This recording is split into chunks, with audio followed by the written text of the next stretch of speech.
So I really wanted to work on the airplane today, but this showed up in the mail, so we're going to slap a new exhaust on the KLX.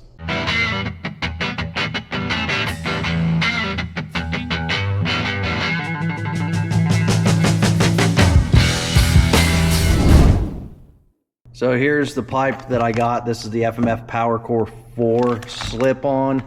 There's two versions for the KLX. This is the louder version and the more free-flowing version, I think.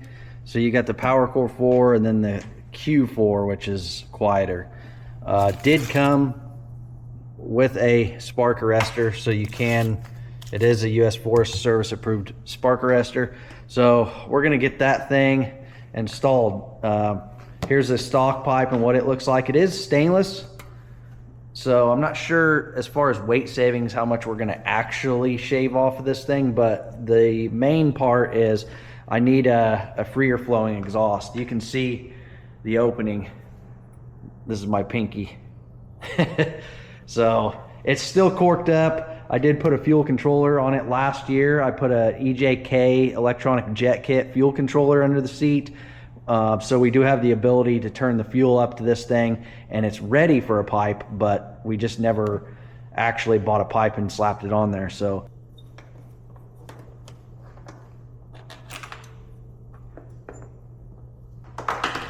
alright, so let's get this side cover off. I can remember this thing engages into the,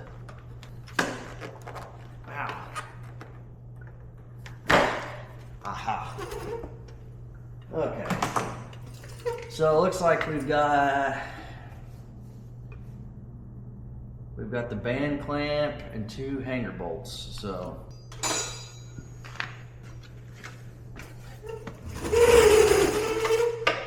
and these are 12mm bolts. Dang, didn't know if that was gonna come loose. See, that one's got a backer nut on it. Loosen up the band clamp. Wow, that had some tension on it. Okay.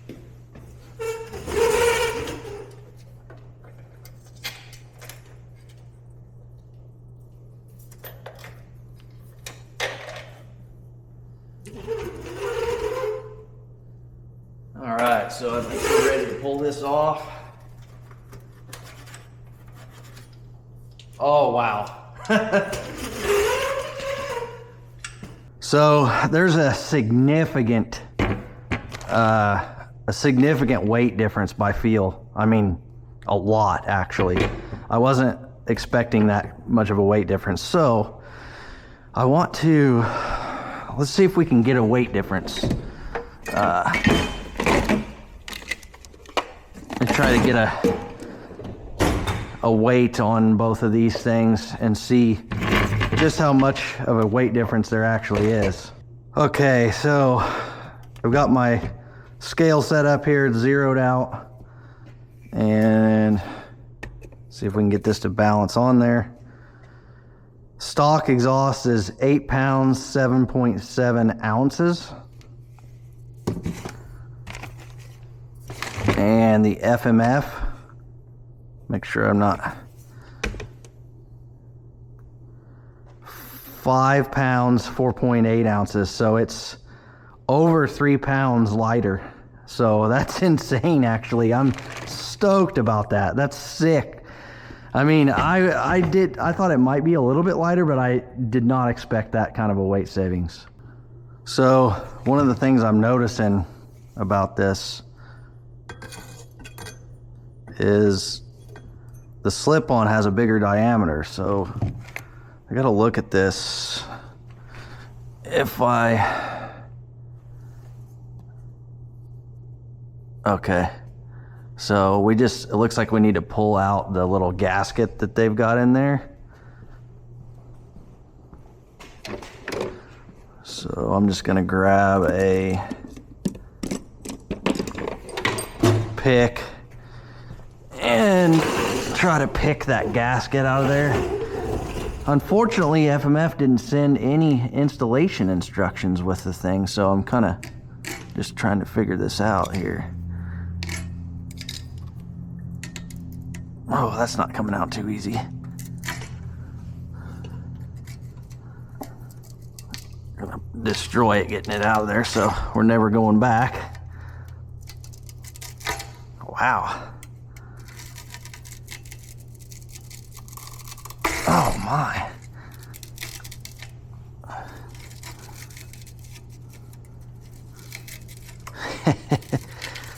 Yeah.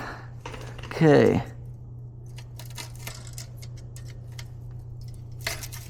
Should not want to come out at all.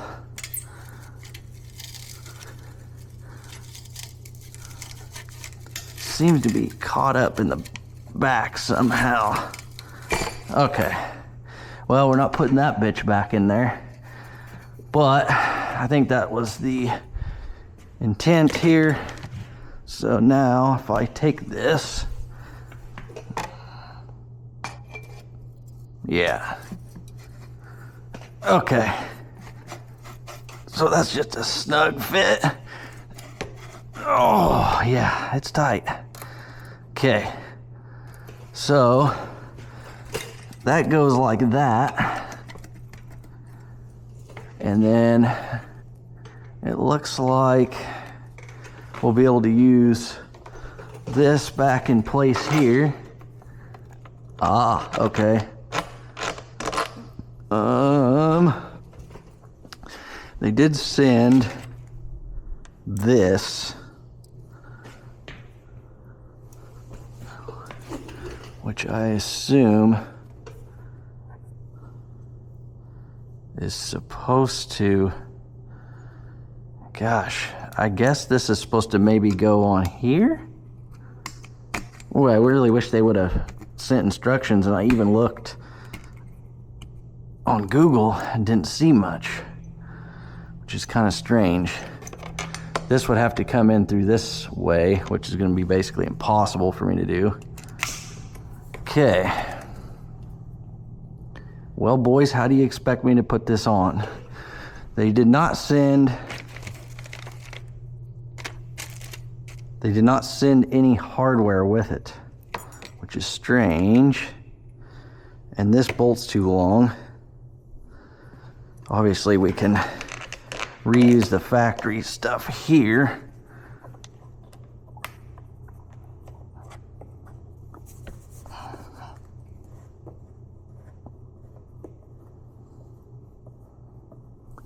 And yeah, this factory one had this nut captured in here like this. I don't really like this, but this will do it temporarily here. It's not really made to be done like this, but I'll have to get different hardware to actually install it correctly. Not sure why they wouldn't have just sent, I would have rather just had a locking nut for that actually.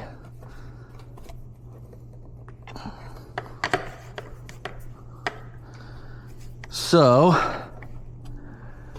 adapt and overcome is what we're doing here. Where'd my wrench go?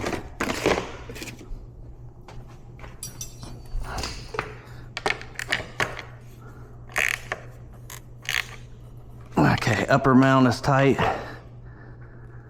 And to hold that clip, I'm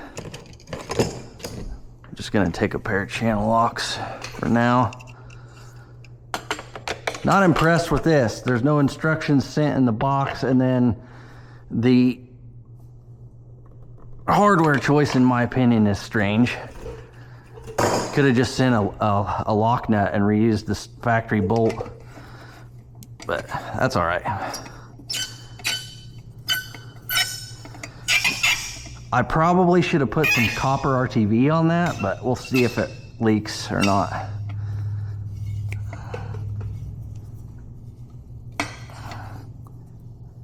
The nice thing is you don't have that gasket to eventually blow out on you. And she's on, just like that. Not too bad. All right, so the moment of truth, we're gonna start this bad boy up. It hasn't been started all winter, actually, so this is the first start.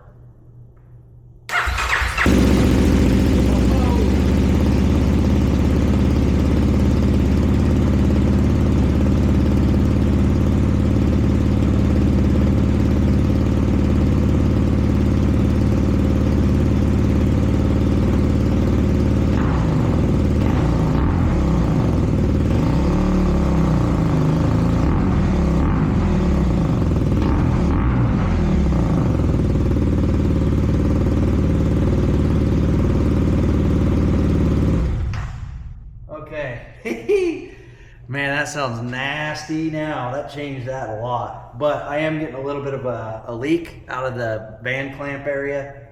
So I don't want to get it too hot yet. I want to let it cool back off so I can tinker with that. I'm not sure. I need to hit the internet and see if I need to put some sealant on that or not. Or maybe I just don't have it bottomed out in there all the way.